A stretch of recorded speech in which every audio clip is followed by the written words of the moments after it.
Assalamualaikum warahmatullahi wabarakatuh. Halo teman-teman, di sini kami dari kelompok 6 akan mempresentasikan mengenai hasil diskusi kami mengenai pajak penangguhan. Nah, sebelum mulai presentasi, kami akan memperkenalkan diri masing-masing, dimulai dari saya Novianti dengan nomor presentasi 19. Perkenalkan, nama saya Muhammad Novi Ananda dari nomor absen 16. Kenalkan, nama saya Raiza Tazida Endra, nomor absen 23. Perkenalkan, nama saya Rini Royati dari nomor absen 24. Perkenalkan, nama saya Ulin Nima Asfazarina dari nomor absen 28. Untuk itu langsung saja kita mulai presentasinya. Baik, memasuki materi yang pertama, yaitu dasar akuntansi pajak penghasilan. Di dasar akuntansi pajak penghasilan ini dibagi menjadi dua, yaitu laba sebelum pajak dan laba kena pajak. Laba sebelum pajak atau pre-tax financial income merupakan istilah pelaporan uang atau laba untuk tujuan pelaporan keuangan atau laba untuk tujuan pembukuan. Di laba sebelum pajak, kita menghitung biaya pajak penghasilan berdasarkan IFRS, sedangkan laba kena pajak atau taxable income merupakan laba untuk tujuan pajak. Laba kena pajak adalah istilah akuntansi pajak. Untuk menghitung laba kena pajak ini, kita menggunakan peraturan pajak yang berlaku saat ini. Jumlah yang dilaporkan sebagai biaya pajak sering berbeda dengan jumlah pajak yang harus dibayar ke kantor pajak. Selanjutnya ada perbedaan temporer dan perbedaan permanen. Perbedaan temporer merupakan perbedaan sementara antara perhitungan pajak dan laporan keuangan yang nantinya akan berpengaruh pada pajak di masa depan. Di perbedaan temporer ini dibagi menjadi dua, yaitu temporer kena pajak dan temporer bisa dikurangkan. Di temporer kena pajak, itu akan menambahkan pajak yang harus dibayar di masa depan. Sedangkan temporer bisa dikurangkan, itu akan mengurangi pajak yang harus dibayar di masa depan. Kalau di perbedaan permanen, itu perbedaan yang tidak akan berubah atau mempengaruhi pajak di masa depan. Nah, selanjutnya kita akan bahas mengenai pajak tanggungan. Jadi pajak tanggungan ini muncul karena perbedaan saat pengakuan pendapatan atau dokumen antara peraturan perpajakan dengan standar akuntansi keuangan. Perbedaan saat pengakuan ini mengakibatkan pendapatan atau beban yang diakui pada masing-masing periode itu berbeda. Namun secara keseluruhan, pada akhirnya jumlah total pendapatan atau beban yang diakui itu sama antara fiskal dan juga komersial. Nah, dari dua perbedaan ini akan menimbulkan yang pertama ada aktiva pajak tanggungan atau deferred tax asset, dan yang kedua adalah kewajiban pajak tanggungan atau deferred tax liability. Sesuai dengan namanya, pengertian aktiva pajak tanggungan adalah jumlah pajak penghasilan terpulihkan pada periode mendatang. Sedangkan pengertian kewajiban pajak tanggungan yaitu jumlah pajak penghasilan yang terutang untuk periode mendatang. Jadi mudahnya kalau aktiva pajaknya itu dapat berupa aset yang dapat digunakan di tahun setelahnya, sedangkan kewajiban merupakan kewajiban yang harus dibayarkan di tahun setelahnya. Nah, untuk lebih mudahnya kita akan membahas contoh soal berikut ini. Nah, di sini terdapat contoh soal, yaitu PT Chelsea melaporkan pendapatan sebesar 130.000 dan biaya sebesar 60.000 setiap tahun dalam 3 tahun pertama operasinya. Untuk pajak, PT Chelsea melaporkan biaya dalam jumlah yang sama setiap tahun ke kantor pajak. PT Chelsea melaporkan pendapatan kena pajak sebesar 100.000 pada 2011, dan 150.000 pada 2012, dan 140.000 pada 2013. Lalu, apakah pengaruh perbedaan jumlah pendapatan yang dilaporkan berdasarkan IFRS dan juga akuntansi?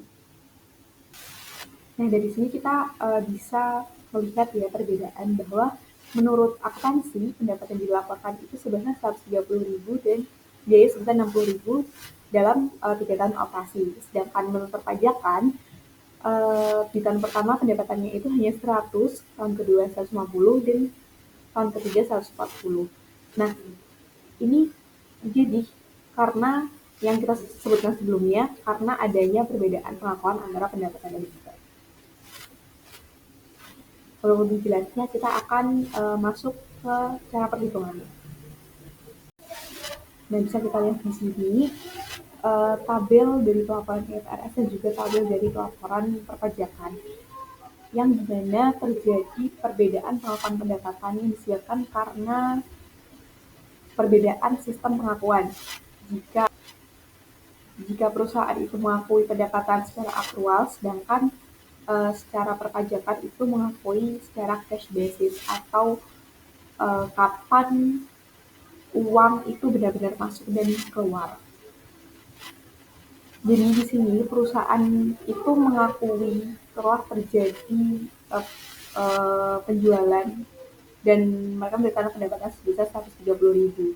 Namun dari 130.000 ini tidak benar-benar keseluruhan dibayarkan di tahun 2011 dan ada beberapa nominal yang memang dibayarkan di tahun-tahun setelahnya.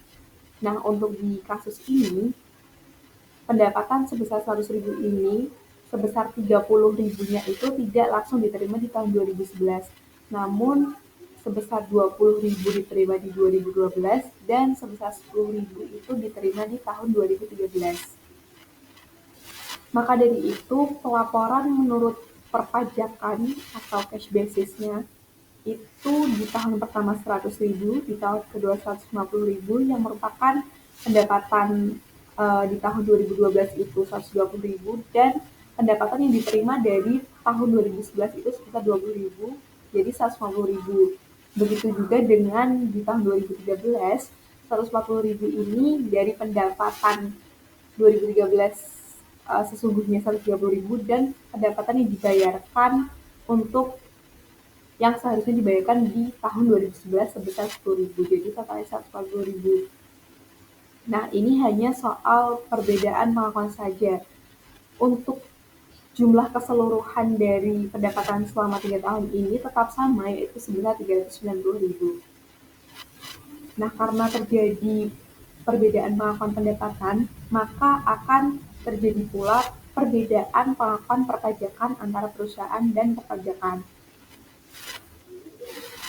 Bisa kita lihat karena perusahaan melaporkan pendapatan di tahun 2011 itu 130.000, dipotong biaya 60.000, sehingga laba kena pajaknya itu 70.000 dan dikenakan pajak penghasilan sebesar 40%, pajak yang diakui oleh perusahaan sebesar 28.000. Namun untuk perpajakan, karena mengakui secara cash basis uang yang benar-benar masuk sebesar 100.000 dikurangi biaya 60.000, maka laba kena pajaknya 40.000 dan pajak penghasilannya sebesar 40%, 16.000. Nah, perbedaan antara pengakuan perpajakan menurut perusahaan. Nah, untuk perbedaan pengakuannya bisa dicatat seperti ini. Jadi, untuk akun income tax expense, ini adalah pajak yang diakui oleh perusahaan sebesar 28.000 di debit, dan income payable atau pajak terhutang yang sebenarnya itu 16.000. Maka dari 28.000 dan 16.000 ini ada selisih sebesar 12.000 dikarenakan perbedaan pengakuan pendapatan. Maka untuk ukuran ini di jurnal di akun deferred tax liability sebesar 12.000. Karena nominal sebesar 12.000 ini belum benar-benar dibayarkan dan menjadi kewajiban yang harus dibayar di tahun selanjutnya, yaitu sebesar Rp8.000 di tahun 2012 dan sebesar Rp4.000 di tahun 2013. Maka dari itu, untuk mengeluarkan akun DTL ini di tahun 2012 dibuat jurnal income tax expense atau pajak yang diakui perusahaan itu sebesar 28.000 dan perpajakan yang pajak yang diakui oleh perpajakan yang sebesar 36.000 itu ada 8.000 yang memang itu adalah jatah dari pajak tahun 2011. Nah, hal yang sama juga dilakukan di 2013, maka untuk tax expense di debit sebesar 28.000, DTL di debit sebesar 4.000, dan income payable di kredit sebesar 32.000. Nah, ini untuk perlakuan di laporan keuangannya untuk pendapatan sebelum pajak sebesar 70.000. Nah, pajak yang diakui itu tetap 28.000, tapi di sini terdapat akun current yang memang sudah dibayarkan sebesar 16.000 dan deferred itu yang menjadi tangguhan sebesar 12.000. Nah, namun pajak yang diakui oleh perusahaan tetap sebesar 28.000, namun timbul akun deferred ini. Dan untuk net income-nya sama seperti yang di atas, tetap yaitu sebesar 42.000.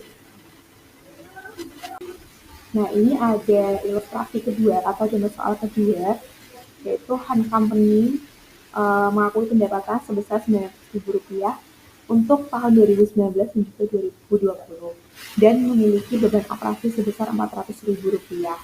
Namun, ini ada 50.000 mengenai pending liquidation yang diakui oleh Han Company yang tidak bisa diakui di 2019 karena baru dibayarkan di 2020. Lalu bagaimana perlakuannya di perpajakan? Maka kita akan lihat perhitungannya setelah ini. Nah, di sini sudah ada coret-coretan untuk pengerjaan soal yang kedua ini, yaitu terjadi perbedaan pengakuan antara pengakuan beban dari perusahaan dan juga perpajakan. Jadi untuk perusahaan itu mengakui beban pending liquidation ini di tahun 2019 karena perusahaan menggunakan sistem akrual, sedangkan perpajakan itu menggunakan sistem cash basis. Jadi mengakui bebannya itu di tahun 2020 di mana pending liquidation sebesar 50.000 itu benar-benar dibayarkan. Maka dari itu pada tahun 2019 timbul perbedaan perpajakan yang diakui oleh perusahaan dan juga perpajakan. Untuk pajak yang diakui oleh perusahaan itu sebesar 180.000, sedangkan pajak yang benar-benar harus dibayarkan itu sebesar 200.000.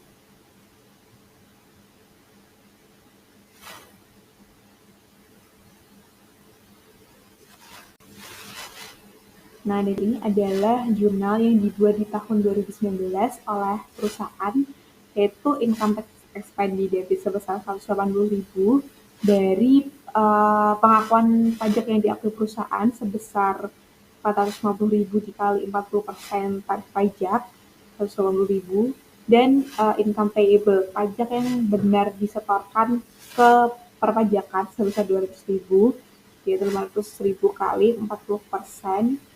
Nah, dari 180.000 dan 200.000 ini kan terdapat selisih, yaitu 20.000. Nah, 20.000 ini masuk ke DTA karena 20.000 ini sebenarnya sudah dibayar perpajakan, namun perusahaan itu belum mengakui dan bisa mengurangkannya untuk tahun 2020. Maka itu untuk jurnal tahun 2020, DTA-nya itu dikredit sebesar 20.000, jadi pajak yang sebelumnya belum diakui itu sudah diakui di tahun 2020. Nah, ini adalah financial statement effect-nya. Jadi untuk di bagian income tax expense ini sudah dibayarkan sebesar 200.000. Namun karena yang 20.000 itu sebenarnya belum diakui perusahaan, timbul akun deferred sebesar 20.000. Maka untuk income tax expense ini menjadi 180.000 sesuai dengan yang diakui oleh perusahaan. Lalu selanjutnya ada deferred tax asset non-recognition, yaitu perusahaan itu tidak boleh mengurangkan aset pajak tanggungan apabila kemungkinan ini adalah probabilitasnya lebih dari 50%, perusahaan itu tidak akan merealisasikan sebagian atau seluruh aset pajak tanggungan. Untuk lebih mudahnya, kita langsung ke contoh soal. PT KAU memiliki saldo aset pajak tanggungan sebesar 150.000 pada awal 2010 yang timbul karena suatu perbedaan temporal kumulatif sebesar 375.000. Pada akhir 2010, perbedaan temporal yang sama meningkat menjadi jumlah kumulatif 500.000. Laba kena pajak tahun 2010 adalah 850.000 dan tarif pajak yaitu 40% untuk semua tahun, tidak ada akun penilaian yang ada pada akhir 2010. Nah, kita diminta bahwa 30.000 dari aset pajak tanggungan ini tidak akan terrealisasi. Maka perlakuannya seperti apa? Kita akan bahas di slide selanjutnya. Nah, tadi kan sudah dijelaskan, ini ada perhitungan bagaimana bisa ada saldo deferred tax asset ini. Dan teman-teman bisa lihat di yang sebelumnya bagaimana bisa menjurnal income tax expense atau income tax payable ini. Nah, di sini kita fokus bahwa perusahaan ini tidak akan merasakan deferred tax asset ini sebesar 30.000. Maka deferred tax asset yang sudah kita jurnal di debit sebesar 50.000 ini kita keluarkan sebesar 30.000 dengan jurnal income tax expense pada deferred tax asset sebesar 30.000. Oke, selanjutnya yang akan kita bahas adalah pertimbangan tarif pajak. Perusahaan harus mempertimbangkan perubahan yang sudah ditetapkan dalam tarif pajak yang akan efektif pada tahun tertentu di masa yang akan datang ketika menentukan tarif pajak yang akan diterapkan terhadap perbedaan temporer yang ada sekarang. Nah, tadi kan kita udah jelasin soal DTA sama DTL. Nah, ternyata DTA sama DTL ini di tahun depan akan terjadi perubahan rate pajak. Kalau rate-nya udah diketahui, kita boleh pakai rate baru untuk menghitung berapa deferred tax-nya. Tapi kalau misalnya kita belum mengetahuinya, berarti kita akan pakai rate pajak yang lama, kemudian nanti akan kita adjust. Nah, contohnya itu ada One Group di akhir 2016 punya cumulative temporary difference-nya itu 300.000. Itu didapat dari depreciation books-nya perusahaan itu ada 1 juta, tapi secara tax itu dicatat hanya 700.000, sehingga accumulated temporary deferred-nya itu 300.000. Nah, 300.000 ini terbagi atas tahun 2017, 2018, 2019, 2020, dan 2021, sehingga nanti totalnya ada 300.000. Nah, ternyata di sini ada perubahan rate pajak yang cukup signifikan. Di tahun 2017 ada rate-nya 40%, 2018 40%, 2019 35%, 2020 dan 2021 30%. Nah, di sini kan rate-nya sama alokasi pembagian per tahunnya sudah diketahui. Jadi, kita langsung saja kalikan dengan rate-nya. Yang 2017 80.000 dikali 40%, 2018 70.000 dikali 40%, yang 2019 60.000 dikali 35%, yang 2020 50.000 dikali 30%, 2021 40.000 kali 30%, sehingga nanti hasilnya itu adalah sebesar 108.000. Nah, seperti yang sudah saya katakan di awal, jadi kalau misalnya sudah diketahui itu langsung dikaliin dari pembagian alokasinya sama rate. Tapi kalau misalnya belum diketahui itu kita pakai rate yang lama, kemudian nanti akan kita revisi. Nah, selanjutnya di sini ada contoh. Asumsikan pada tanggal 10 Desember 2018 Undang-Undang Pajak menurunkan tarif pajak perusahaan dari 40% menjadi 35%, berlaku mulai 1 Januari 2020. Jika Hostelco memiliki satu perbedaan sementara di awal tahun 2018 terkait dengan kelebihan penyusutan pajak sebesar $3 juta, maka Hostelco memiliki akun deferred tax liability dengan saldo $1.200.000. Itu dari $3 juta dikali 40% atau rate yang lama pada tanggal 1 Januari 2018.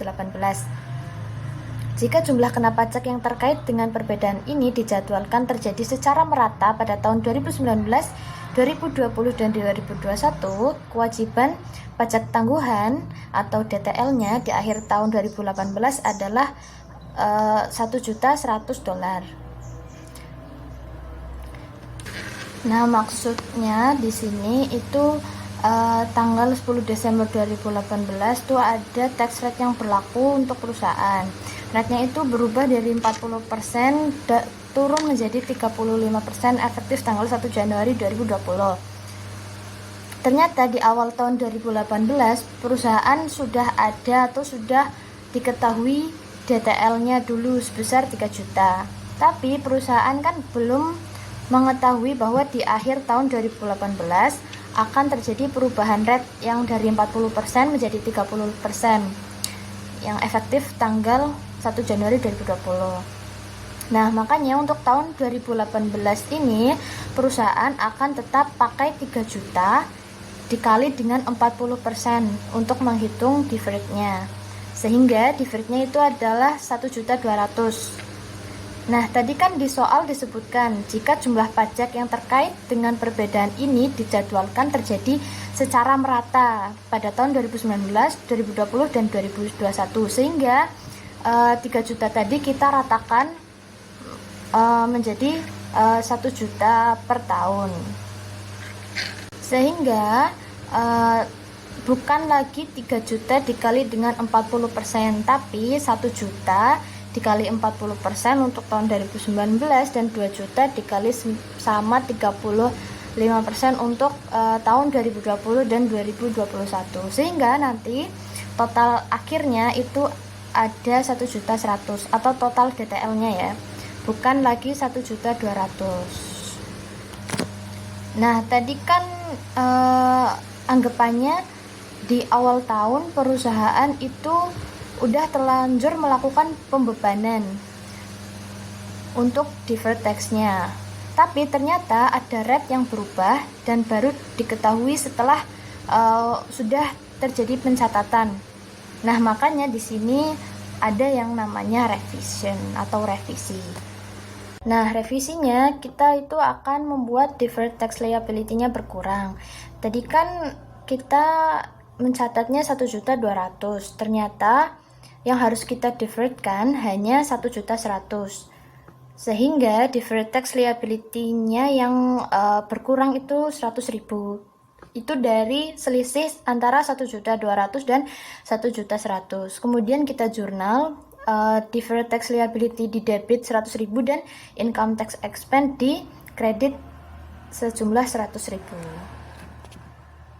Rugi operasi neto atau net operating loss terjadi ketika biaya yang dapat dikurangkan dari pajak melebihi laba kena pajak. Beban pajak yang tidak adil akan terjadi jika perusahaan dikenai pajak selama periode yang menguntungkan tanpa menerima keringanan pajak. Selama periode rugi operasi neto.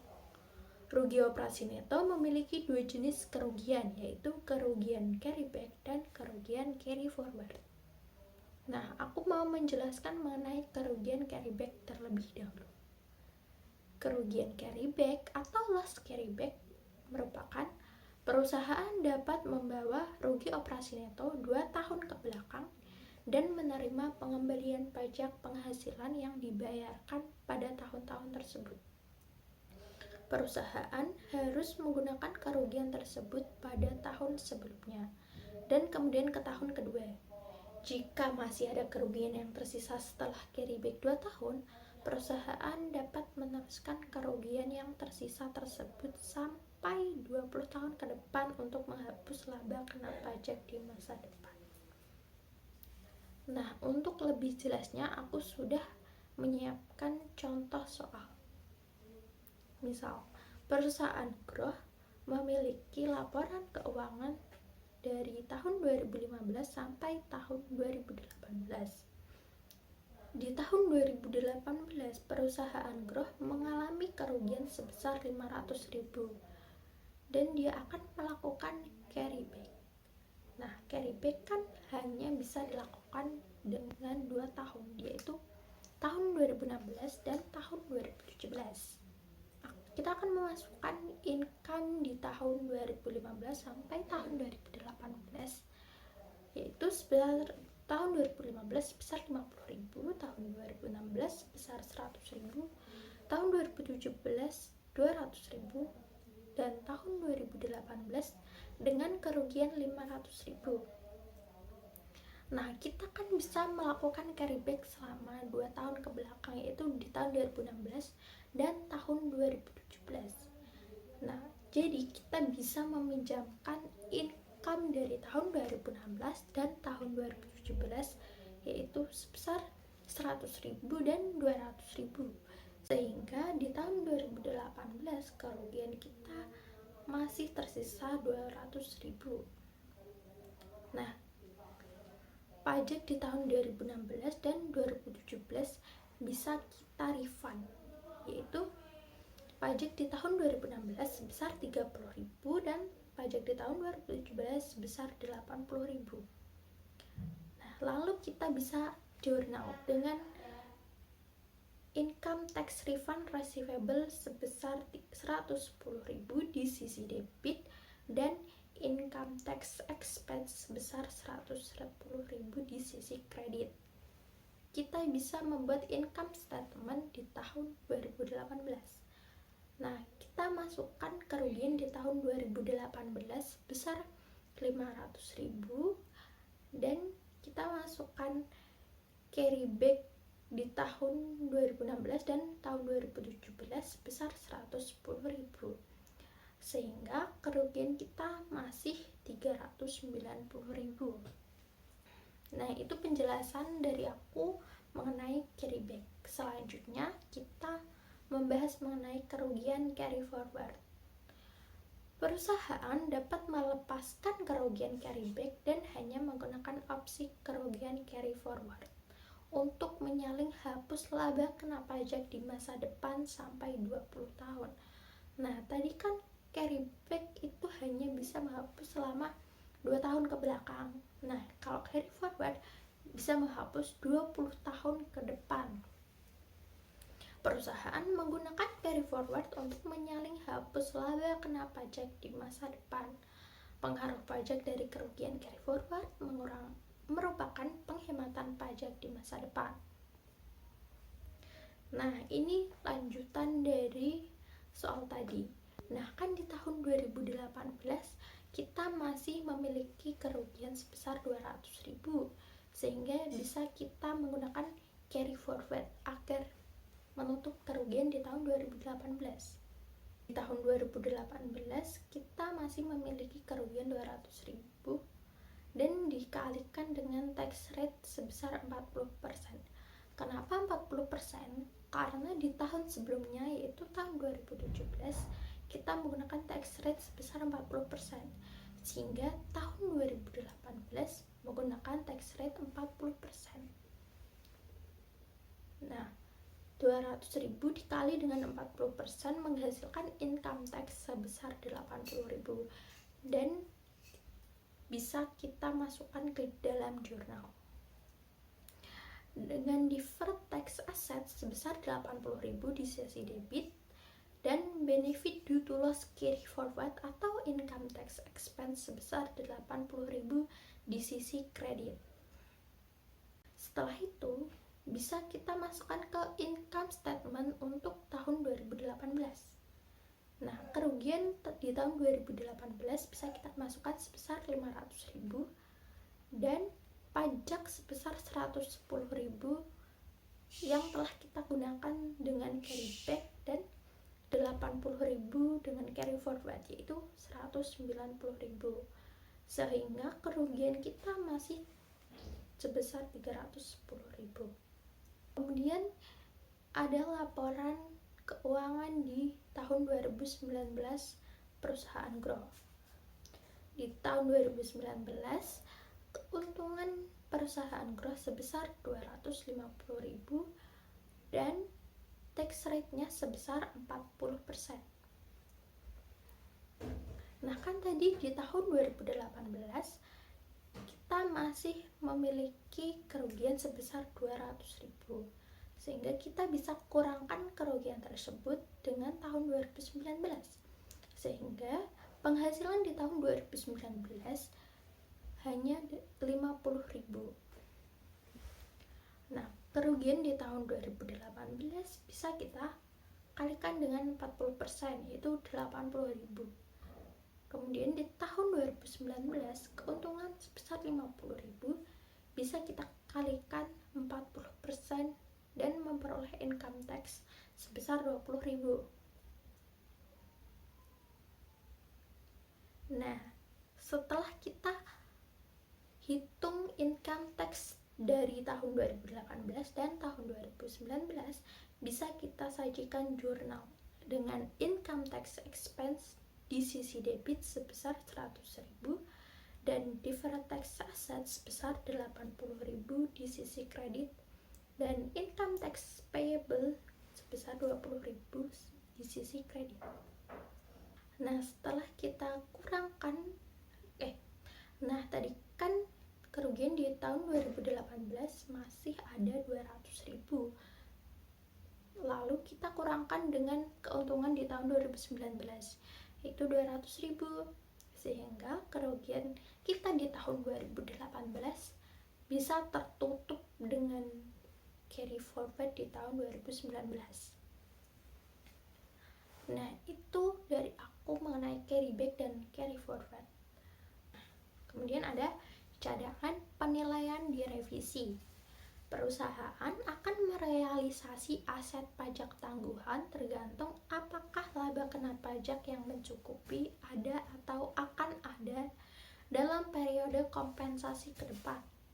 Apabila tidak ada atau kecil kemungkinan laba kena pajak akan diperoleh, sehingga kerugian pajak yang belum dipakai atau kredit pajak belum dipakai dalam manfaatkan aset pajak tangguhan tidak boleh. Penyajian laporan keuangan pada laporan laba rugi. Nah, pada perusahaan mengalokasi biaya atau manfaat pajak penghasilan ke dalam yang pertama yaitu operasi dilanjutkan, yang kedua adalah operasi dihentikan, yang ketiga adalah laba komprehensif lainnya, dan yang terakhir adalah penyesuaian periode sebelumnya. Lalu lanjut kepada laporan laba rugi. Yang selanjutnya yaitu adalah komponen biaya atau manfaat pajak penghasilan dapat meliputi 1. Biaya atau manfaat pajak lancar. Lalu yang kedua adalah penyesuaian yang diakui periode ini untuk pajak periode sebelumnya. Yang selanjutnya adalah jumlah biaya atau manfaat pajak tangguhan yang berkaitan munculnya dan pemulihan perbedaan temporer. Lalu yang keempat adalah jumlah biaya atau manfaat pajak tangguhan yang berkait dengan perubahan tarif pajak atau pemberlakuan pajak baru. Nah, yang terakhir adalah jumlah manfaat yang timbul dari rugi pajak, kredit pajak, atau perbedaan temporer periode sebelumnya yang belum diakui atau digunakan untuk mengurangi biaya pajak lancar. Nah, lalu yang selanjutnya adalah penyajian laporan keuangan untuk rekonsiliasi pajak. Nah, perusahaan dapat memberikan yang pertama yaitu rekonsiliasi perhitungan antara biaya atau manfaat pajak dengan hasil perkalian laba akuntansi dikalikan dengan tarif pajak yang berlaku. Mengungkapkan juga dasar di mana tarif pajak berlaku dihitung, atau yang kedua adalah rekonsiliasi perhitungan antara tarif pajak efektif dan tarif pajak yang berlaku. Mengungkap juga dasar yang digunakan untuk menghitung tarif berlaku. Nah, kemudian ada review metode aset utang. Prinsip-prinsip dasarnya yang pertama adalah liabilitas atau aset pajak ini diakui sebesar taksiran pajak yang terutang atau dapat dikompensasikan pada SPT tahun berjalan. Maksudnya, perusahaan mencatat pajak yang harus dibayar atau yang bisa diklaim berdasarkan SPT tahun ini. Kemudian yang B, liabilitas atau aset pajak tangguhan diakui sebesar taksiran pengaruh pajak pada masa yang akan datang yang dapat diatribusikan pada perbedaan temporer dan akumulasi laba atau rugi yang dapat dikompensasikan. Singkatnya, perusahaan mencatat pajak masa depan karena ada perbedaan waktu pencatatan antara laporan pajak dan laporan keuangan, atau karena ada rugi yang bisa mengurangi pajak ke depan. Yang C, pengukuran liabilitas dan aset pajak kini dan tangguhan didasarkan pada ketentuan peraturan perpajakan yang berlaku, di mana pengaruh perubahan peraturan perpajakan dan tarif pajak pada masa yang akan datang tidak dapat diantisipasi. Maksudnya pajak dihitung pakai aturan dan tarif pajak yang berlaku sekarang. Tidak diperkenankan memakai perkiraan perubahan di masa yang akan datang. Kemudian yang terakhir, pengukuran aset pajak tangguhan dikurangi apabila perlu sebesar jumlah manfaat pajak yang dapat dikompensasikan menurut bukti-bukti yang ada di perkiraan belum dapat direalisasikan. Maksudnya, kalau ada kemungkinan manfaat pajak tidak bisa digunakan di masa depan, nilai aset pajaknya harus dikurangi. Kemudian selanjutnya adalah tata cara perhitungan dan pelaporan pajak penghasilan tangguhan. Langkah pertama itu ada identifikasi perbedaan temporer. mengidentifikasi jenis dan jumlah perbedaan temporer yang ada, serta saldo yang dapat dipindah tangankan. Maksudnya, kita mulai dengan mencari perbedaan temporer, yaitu selisih waktu antara pengakuan pendapatan atau beban dalam laporan keuangan komersial dan laporan pajak.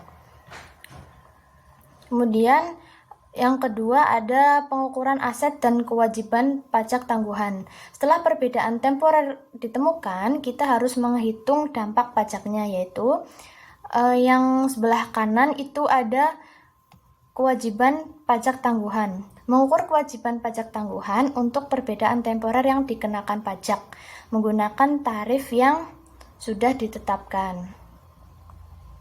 Kemudian yang kiri itu ada aset pajak tangguhan. Mengukur aset pajak tangguhan untuk perbedaan temporer yang dapat dikurangkan dan kerugian yang dialihkan menggunakan tarif pajak yang berlaku saat ini.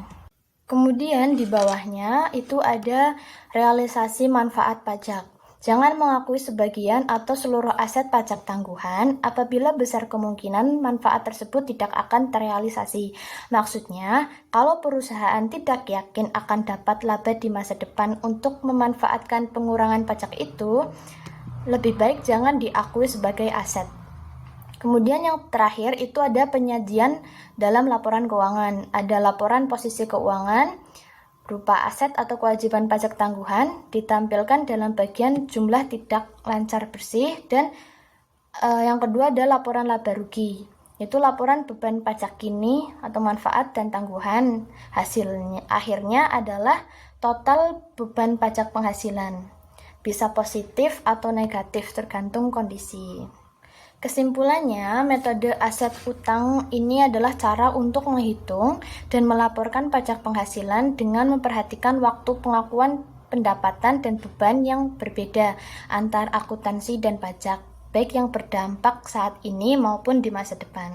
Sekian presentasi yang dapat kami sampaikan. Kurang lebihnya mohon maaf. Terima kasih atas perhatian teman-teman. Wassalamualaikum warahmatullahi wabarakatuh.